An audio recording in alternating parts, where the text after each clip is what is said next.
No olvides suscribirte a nuestro canal y activar la campanita para recibir las últimas noticias del mundo.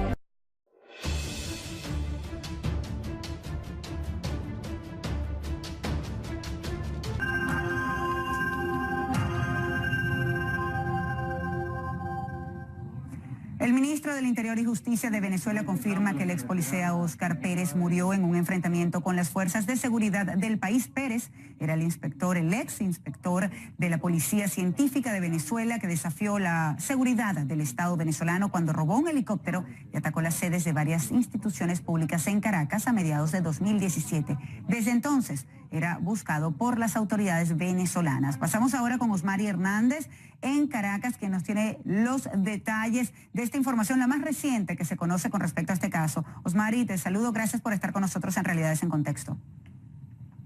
María Alejandra, buenas tardes, un gusto saludarte. Justamente me encuentro en la entrada del sector Araguana y en el kilómetro 16 del Junquito, muy cerca de donde se registró este enfrentamiento entre la agrupación liderada por Óscar Pérez y los cuerpos de seguridad. Finalmente, justamente en un pronunciamiento, el ministro de Interior y Justicia, Néstor Reverol, se pronunció para romper el silencio en torno a este caso y aclarar algunas de las dudas que existían en la opinión pública en torno a lo ocurrido. En principio, pues, informó a la comunidad que 7 personas de la agrupación de Óscar Pérez perdieron la vida en el enfrentamiento, entre ellas el propio Pérez, y se suman entonces a las 2 personas fallecidas que habían sido anunciadas el día de ayer, dando como saldo total 9 personas fallecidas durante el enfrentamiento, además de 5 personas gravemente heridas y 6 personas detenidas por su presunta vinculación con Pérez. De igual manera, también ha surgido durante la jornada de hoy algunos pronunciamientos de las organizaciones no gubernamentales sobre el procedimiento. Pero vamos a escuchar más detalles de lo que ocurrió en la jornada de este lunes a través de esta declaración del ministro Néstor Reverol. Las diligencias investigativas desarrolladas mediante el análisis minucioso de cada evidencia de interés criminalístico, además de la entrevista reciente que ofreció un canal, un medio internacional, a uno de los integrantes de esta célula terrorista, además, en el marco del diálogo por la paz, algunos dirigentes políticos dieron información importante sobre la ubicación presuntamente de este grupo terrorista donde se encontraba. Bien, de igual manera debemos decir que la zona donde se registró el enfrentamiento sigue fuertemente militarizada, no han permitido el acceso a la prensa al lugar y también tuvimos una visual de la casa donde se registró el enfrentamiento, en la cual sufrió graves daños, está prácticamente destruida, aunque no fue derribada como se informó a través de algunas organizaciones. También es importante destacar que en la noche de este lunes, uno de los invitados del programa Conclusiones, conducido por nuestro compañero Fernando del Rincón, que se identificó como Gregory por razones de seguridad, aseguró que la información que surgió y que permitió que las autoridades dieran con el paradero de Óscar Pérez se generó porque Pérez había confiado en personas en quienes tal vez no debía haber confiado. El mismo Pérez en algunos de sus videos hablaba de filtración de información. Sin embargo, pues ya escuchamos cuál era la versión de las autoridades. Por parte de las organizaciones no gubernamentales hay preocupación sobre lo ocurrido, ya comienzan a alertar sobre lo que presuman fue un uso excesivo de la fuerza, y también desde Provea, organización no gubernamental defensora de los derechos humanos, comienzan a asegurar que lo que se conoce hasta el momento parece indicar que se realizaron ejecuciones extrajudiciales. María Alejandra.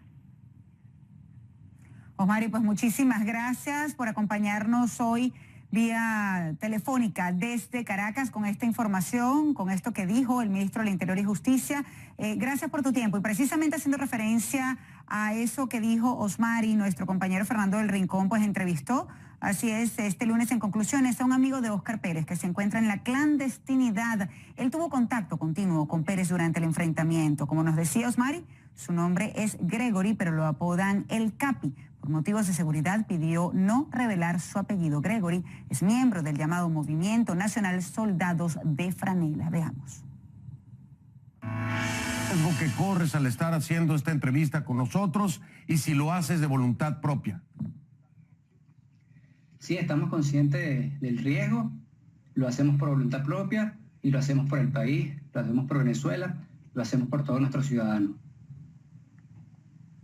Bien, te quiero preguntar ahora, porque he visto un tuit que ustedes mismos enviaron aclarando la posibilidad de el por qué se pudo haber localizado a Óscar Pérez.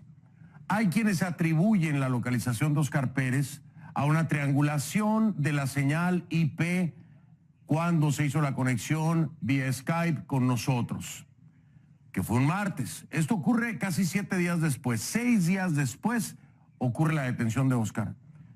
Sin embargo, ustedes dicen que no es así. Quiero preguntarte si algo tiene que ver esa entrevista y esa señal, o si la causa se presume es otra y que nos digas cuál es, Gregory. La causa es una fuga de información dentro de los miembros.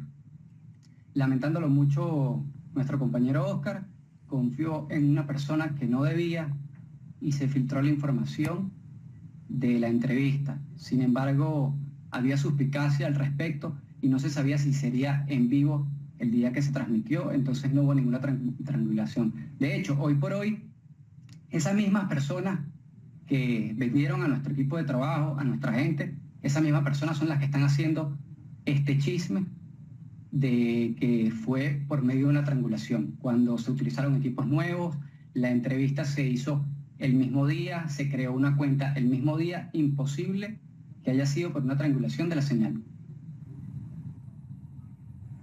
Ahí vieron entonces, pues, parte de la entrevista realizada anoche por Fernando del Rincón en conclusiones. La situación venezolana se complica cada vez más. Se habla de más sanciones al gobierno de Maduro. Pero Francisco Rodríguez de Torino Capital dice que eso no ayudará. ¿Por qué? Le preguntamos. Para eso me conecto directamente con Francisco Rodríguez, jefe economista y director de Torino Capital LLC desde Caracas.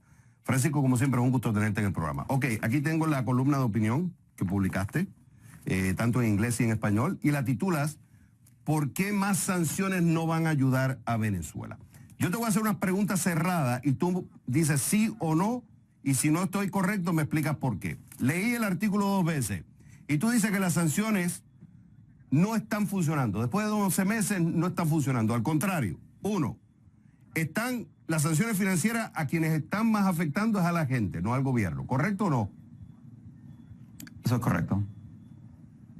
Ok. Dices que Maduro se ve más unido al poder que antes. ¿Correcto o no?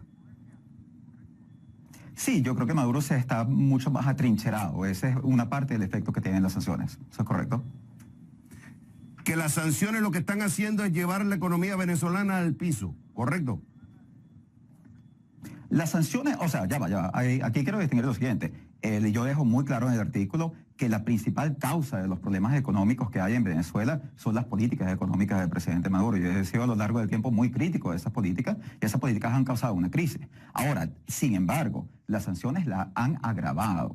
Nosotros tenemos evidencia, por ejemplo, de que las importaciones, desde que se impusieron las sanciones a finales de agosto, las importaciones venezolanas han caído un 24%. O sea, toda la idea de las sanciones es la de trancarle acceso a fondos al gobierno. Y uno de los problemas de la economía venezolana es que la economía venezolana es una economía petrolera, es una economía en la cual el 95% de los dólares de esta economía proviene a través de las ventas de petróleo. Entonces, cuando tú le das sanciones, o sea, la gente se siente normalmente que, bueno, que está pasando una situación muy difícil y que estas sanciones están agravando la situación. Entonces, dado que la gente siente eso, la gente está rechazando el apoyo que siente que la oposición, que ciertos sectores de la oposición le están dando las sanciones. Y este es un tema muy delicado, porque cuando tú eres un movimiento político como la oposición, o sea, tú quieres convencer a la gente que tú puedes gobernar el país mejor, pero también quieres convencer a la gente que tú tienes el interés de ellos por delante, que eso es lo principal. Y si la gente está viendo que sí, que la oposición quiere llegar al poder, pero que al mismo tiempo la oposición o parte de la oposición está promoviendo sanciones, entonces, y que ellos están peor como resultado de estas sanciones, que es otra vez lo que nos dicen los estudios de opinión pública, que piensan los venezolanos, es que ellos están peor como consecuencia de las sanciones. Entonces eso termina siendo muy problemático para la oposición conseguir votos. Yo cito en el artículo un ejemplo muy similar que fue del 2002, que fue el ejemplo del paro petrolero, un paro con el cual la oposición pensó que iba a sacar a Chávez del poder, y eso más bien lo que hizo fue consolidar a Chávez por exactamente las mismas razones. O sea, yo siento que lamentablemente la oposición venezolana está cometiendo un error, el mismo error histórico que ya cometieron en el pasado, y lamentablemente eso les puede llevar a perder apoyo, y eso lo vemos en este momento en las encuestas, que el apoyo por la oposición es muy bajo. O sea, nosotros tenemos, el apoyo del partido de gobierno es de 21%, pero el apoyo del partido de la oposición a la Mesa de Unidad Democrática es solo 30%. Para la crisis que hay en Venezuela debería haber un apoyo mayoritario, masivo, pero la mayoría de los venezolanos simplemente ahora no se sienten representados por ninguno de los dos bandos. Pero hay una cuestión también, primero que las sanciones vienen desde el 2015, desde Obama, y lo que buscan no es derrocar al gobierno. Bueno, las sanciones individuales. Sino la intención Pero voy por parte, vamos por parte. Las sanciones vienen desde el 2015 con Obama. Y el objetivo es, y eso es lo que ha insistido también la administración de Trump, es no tumbar al gobierno de Maduro, es volverlo por el camino democrático. Porque tú dices que no es un totalitarismo, una dictadura totalitaria a la Norcorea, pero lo que él ha hecho es undermine, o sea, ha debilitado la democracia. Pero aquí es donde viene. ¿Tú crees que ahí se ha debilitado la democracia o realmente no existe democracia? Y te voy a dar un ejemplo. En el 2015 ganó un congreso de mayoría opositora, que fue votada por los mismos venezolanos. ¿Y qué es lo que ha hecho este gobierno? Hoy en día le está hablando a una constituyente. No existe el poder legislativo. ¿Tú crees que eso, para algunos eso no es debilitar la democracia, eso es tumbar la democracia? Claro, compararla con la dictadura de Norcorea, estamos claros, pero es como irse a un extremo. Pero ahí no hay democracia. Entonces, las intenciones no son tumbar a Maduro. Las intenciones es decirle, Maduro, vuelve por el camino democrático, y la sanción es una forma no tan solo de cerrarle el cerco financiero para buscar a que cambie sus políticas y busque más el camino democrático, sino también es cierto, Francisco, que muchos se han beneficiado de estas políticas financieras, porque mientras el pueblo está de hambre, hay otro argumento, que muchos han financiado este gobierno y se han hecho de plata. Y entonces, eso también no ha sido beneficioso. O sea, que no es tan solo las sanciones financieras, sino que hay muchos que se están beneficiando que ahora están sintiendo el impacto. El impacto del pueblo lo ha sentido desde hace muchos años, porque la escasez de medicina sigue hace años. Pero lo cierto es también que ahora hay muchos ricos que están sintiendo el impacto que no pueden hacer negocios sobre esto. ¿Qué dices tú? Bueno, en primer lugar, con respecto al argumento de la democracia. El gobierno de Maduro ha socavado la democracia, le ha hecho muchísimo daño a la democracia venezolana. Yo estoy opuesto al gobierno de Maduro, dejo y digo claramente en ese artículo que yo pienso que aquí hay temas como violaciones de derechos humanos que deben ser juzgados bajo el derecho internacional. Yo pienso que además este gobierno ha causado la mayor crisis económica de la historia de América Latina. Yo pienso que este gobierno, a través de la convocatoria a la Asamblea Constituyente y a través de ignorar el poder que le dieron los venezolanos en una votación a la Asamblea Nacional, ha hecho lo que yo califico en el artículo como un asalto a la Constitución. Por lo tanto, mi posición en contra del gobierno de Maduro está muy clara. Ahora, el punto, cuando yo la comparo con Corea del Norte, sí es hacer una comparación con un extremo para hacer un punto muy básico, que es que los instrumentos de política exterior con las que tú lidias con un gobierno como el gobierno de Corea del Norte son distintos, que es un gobierno donde es un país donde no hay oposición, o sea, donde no puede existir oposición porque no se permite ni siquiera la organización política, no se permite el disenso. Tú tratas con un gobierno así de una forma diferente de la que tú tratas con un gobierno como el venezolano, que es un gobierno en el cual sí ha habido un atropello, la democracia se ha socavado, pero al mismo tiempo existe una oposición organizada, existe la búsqueda de una salida electoral, se está planeando y se están negociando condiciones para ir a unas elecciones, y yo lo que digo es, miren señores, imagínense el desastre que ocurriría en Venezuela si vamos a esas elecciones y la oposición no las gana porque la gente está molesta con la oposición, porque la oposición ha ayudado a que se deteriore el estado de la economía a través de sus políticas. Que el reitero otra vez, la crisis económica él comenzó y fue causada principalmente por Maduro, pero eso es distinta de la afirmación de si esta crisis, si las condiciones se agravan como consecuencia de las sanciones y si eso puede llevar a que la gente le eche la culpa a la oposición por este agravamiento. Francisco, me quedan 30 segundos. ¿Tú puedes confiar en una elección transparente en un país que hubo una elección en el 2015 y le han quitado los poderes a una asamblea elegida por la gente? ¿Se puede confiar en un presidencial? No, en Venezuela no se puede confiar en nada y yo creo que no se puede confiar en el gobierno, pero sin embargo, la realidad es que a la oposición en este momento le quedan muy pocos instrumentos y uno de ellos es el de buscar participar en estas elecciones y generar un hecho concreto que es una victoria en estas elecciones. Y por eso es que la oposición venezolana en este momento está en República Dominicana negociando las condiciones para ir a unas elecciones. Yo creo que la salida de Venezuela, que se tiene que agotar todas las instancias para que en Venezuela haya una salida electoral. Hay unas elecciones en el 2018 y en esas elecciones hay que participar y yo creo que la mayoría de los venezolanos van a salir a votar en esas elecciones y muy probablemente van a rechazar el gobierno de Maduro. Yo creo que hay que Francisco Rodríguez. esas salidas, hay que buscar ese tipo de salidas. Francisco Rodríguez, de Torino Capital, el artículo "Más sanciones no van a ayudar". Está muy interesante en inglés y en español. Léanlo, porque esto es una discusión importante para la historia reciente de Venezuela. No olvides suscribirte a nuestro canal y activar la campanita para recibir las últimas noticias del mundo.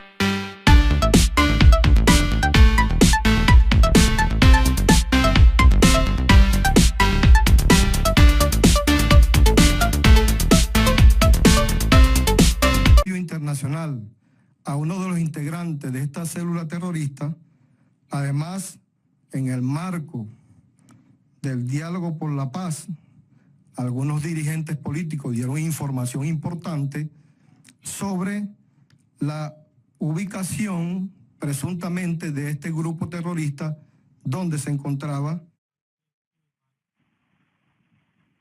Bien, de igual manera debemos decir que la zona donde se registró el enfrentamiento sigue fuertemente militarizada, no han permitido el acceso a la prensa al lugar y también tuvimos una visual de la casa donde se registró el enfrentamiento, en la cual sufrió graves daños, está prácticamente destruida, aunque no fue derribada como se informó a través de algunas organizaciones. También es importante destacar que en la noche de este lunes, uno de los invitados del programa Conclusiones, conducido por nuestro compañero Fernando del Rincón, que se identificó como Gregory por razones de seguridad, aseguró que la información que surgió y que permitió que las autoridades dieran con el paradero de Oscar Pérez se generó porque Pérez había confiado en personas en quienes tal vez no debía haber confiado. El mismo Pérez en algunos de sus videos hablaba de filtración de información.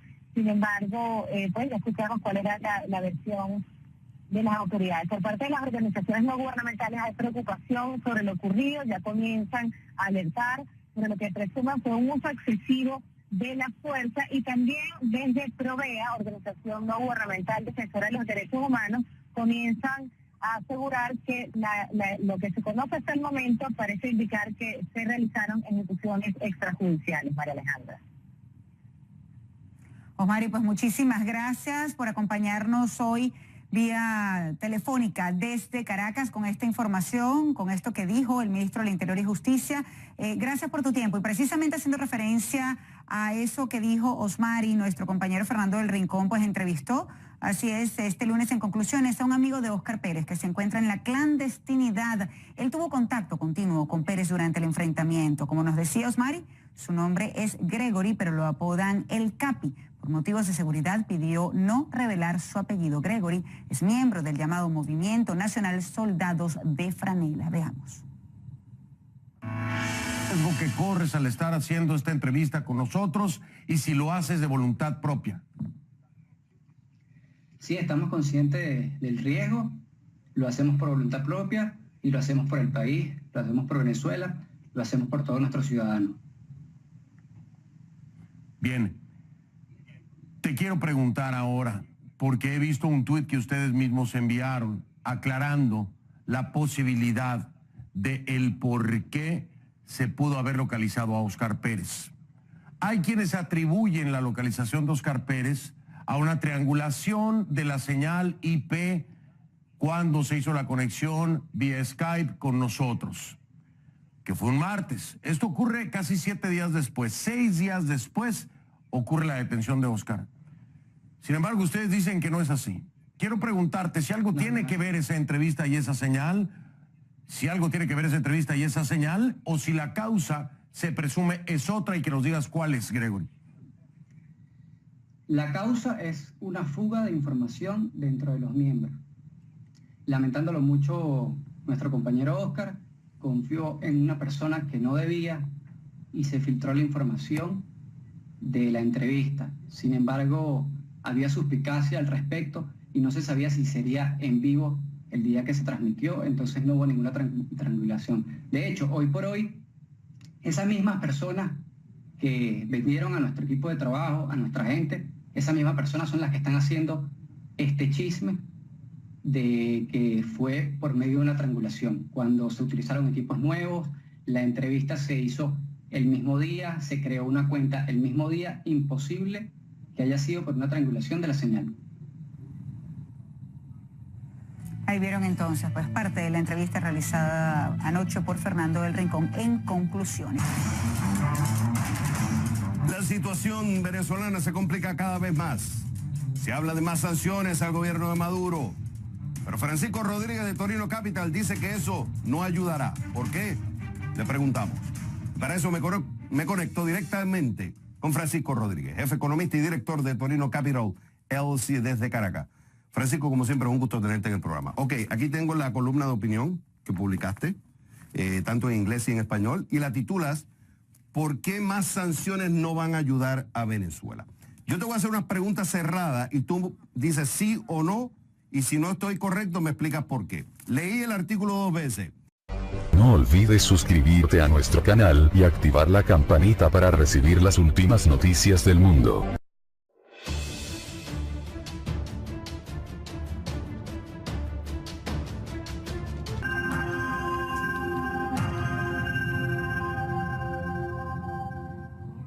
El ministro del Interior y Justicia de Venezuela confirma que el ex policía Óscar Pérez murió en un enfrentamiento con las fuerzas de seguridad del país. Pérez era el ex inspector de la Policía Científica de Venezuela que desafió la seguridad del Estado venezolano cuando robó un helicóptero y atacó las sedes de varias instituciones públicas en Caracas a mediados de 2017.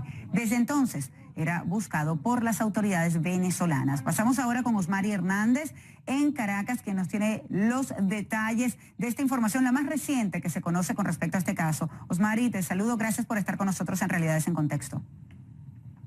María Alejandra, buenas tardes, un gusto saludarte. Justamente me encuentro en la entrada del sector Araguaney, en el kilómetro 16 del Junquito, muy cerca de donde se registró este enfrentamiento entre la agrupación liderada por Óscar Pérez y los cuerpos de seguridad. Finalmente, justamente en un pronunciamiento, el ministro de Interior y Justicia, Néstor Reverol, se pronunció para romper el silencio en torno a este caso y aclarar algunas de las dudas que existían en la opinión pública en torno a lo ocurrido. En principio, pues, informó a la comunidad que 7 personas de la agrupación de Óscar Pérez perdieron la vida en el enfrentamiento, entre ellas el propio Pérez, y se suman entonces a las 2 personas fallecidas que habían sido anunciadas el día de ayer, dando como saldo total 9 personas fallecidas durante el enfrentamiento, además de 5 personas gravemente heridas y 6 personas detenidas por su presunta vinculación con Pérez. De igual manera, también ha surgido durante la jornada de hoy algunos pronunciamientos de las organizaciones no gubernamentales sobre el procedimiento. Pero vamos a escuchar más detalles de lo que ocurrió en la jornada de este lunes a través de esta declaración del ministro Néstor Reverol. Las diligencias investigativas desarrolladas mediante el análisis minucioso de cada evidencia de interés criminalístico, además de la entrevista reciente que ofreció un canal, un medio. Y tú dices que las sanciones no están funcionando. Después de 11 meses no están funcionando. Al contrario, uno, están las sanciones financieras a quienes están más afectando es a la gente, no al gobierno. ¿Correcto o no? Eso es correcto. Ok. Dices que Maduro se ve más unido al poder que antes. ¿Correcto o no? Sí, yo creo que Maduro se está mucho más atrincherado. Esa es una parte del efecto que tienen las sanciones. ¿Eso es correcto? Que las sanciones lo que están haciendo es llevar la economía venezolana al piso. ¿Correcto? Las sanciones, o sea, ya va. Aquí quiero distinguir lo siguiente. Yo dejo muy claro en el artículo que la principal causa de los problemas económicos que hay en Venezuela son las políticas económicas del presidente Maduro. Yo he sido a lo largo del tiempo muy crítico de esas políticas y esas políticas han causado una crisis. Ahora, sin embargo, las sanciones la han agravado.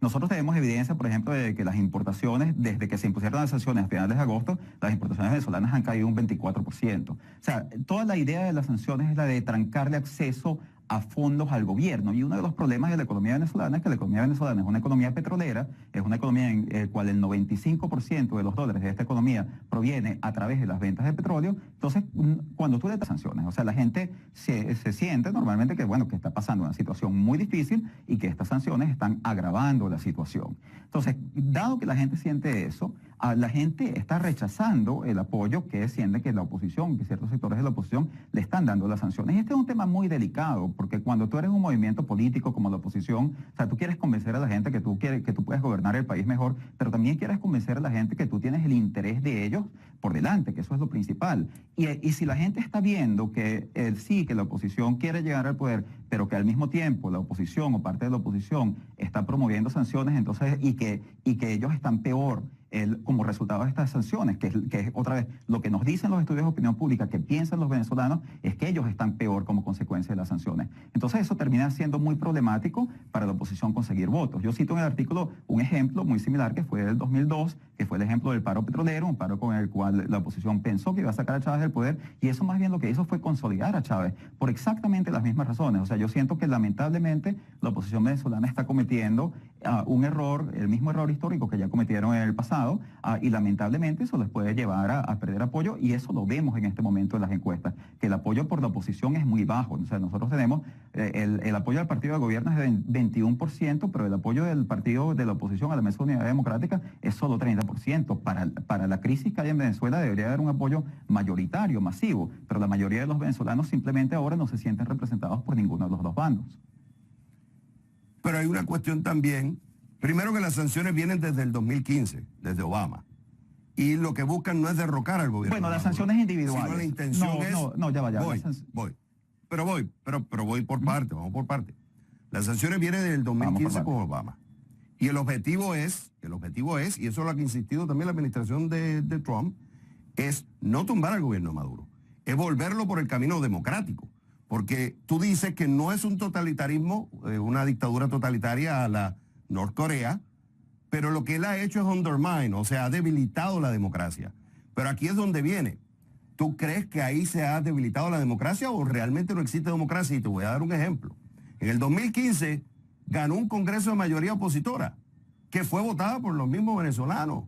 ¿Y qué es lo que ha hecho este gobierno? Hoy en día le está hablando a una constituyente. No existe el poder legislativo. ¿Tú crees que eso, para algunos eso no es debilitar la democracia, eso es tumbar la democracia? Claro, compararla con la dictadura de Norcorea, estamos claros, pero es como irse a un extremo. Pero ahí no hay democracia. Entonces, las intenciones no son tumbar a Maduro. Las intenciones es decirle, Maduro, vuelve por el camino democrático, y las sanciones es una forma no tan solo de cerrarle el cerco financiero para buscar a que cambie sus políticas y busque más el camino democrático, sino también es cierto, Francisco, que muchos se han beneficiado de estas políticas financieras, porque mientras el pueblo está de hambre, hay otro argumento, que muchos han financiado este gobierno y se han hecho de plata. Y entonces, eso también no ha sido beneficioso. O sea, que no es tan solo las sanciones financieras, sino que hay muchos que se están beneficiando que ahora están sintiendo el impacto. El impacto del pueblo lo ha sentido desde hace muchos años, porque la escasez de medicina sigue hace años. Pero lo cierto es también que ahora hay muchos ricos que están sintiendo el impacto que no pueden hacer negocios sobre esto. ¿Qué dices tú? Bueno, en primer lugar, con respecto al argumento de la democracia. El gobierno de Maduro ha socavado la democracia, le ha hecho muchísimo daño a la democracia venezolana. Yo estoy opuesto al gobierno de Maduro, dejo y digo claramente en ese artículo que yo pienso que aquí hay temas como violaciones de derechos humanos que deben ser juzgados bajo el derecho internacional. Yo pienso que además este gobierno ha causado la mayor crisis económica de la historia de América Latina.